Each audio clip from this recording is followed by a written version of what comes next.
Bonjour, bienvenue dans la fausse info. On vient d'apprendre de sources sûres qu'après le livre sorti il y a quelques jours sur François Hollande, écrit par Valérie Trierweiler, un nouveau livre à scandale devrait bientôt paraître sur Christine Boutin, la présidente d'honneur du Parti chrétien-démocrate. En effet, elle aurait eu une relation cachée pendant plusieurs années avec Zaya Dehar, l'ancienne responsable en communication des joueurs de l'équipe de France.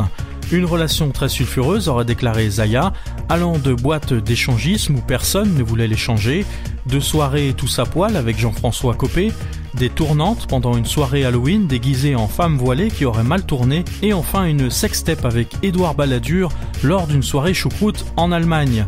Bref, un livre scandale dont Christine Boutin a essayé d'empêcher la publication par tous les moyens possibles, notamment en menaçant de se convertir à l'islam, de lire un livre et même de participer à Secret Story.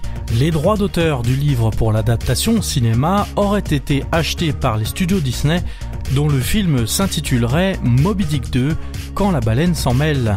Les réactions de la part de la classe politique ne se sont pas fait attendre.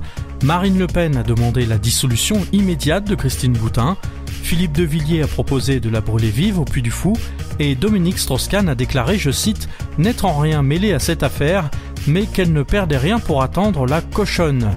Voilà, c'est tout ce que l'on pouvait dire sur ce qui restera la plus grande tragédie que la France ait jamais connue depuis la nomination de Raymond Domenech au poste de sélectionneur de l'équipe de France de football. Voilà, c'était la fausse info avec Edgar Soprano. À bientôt.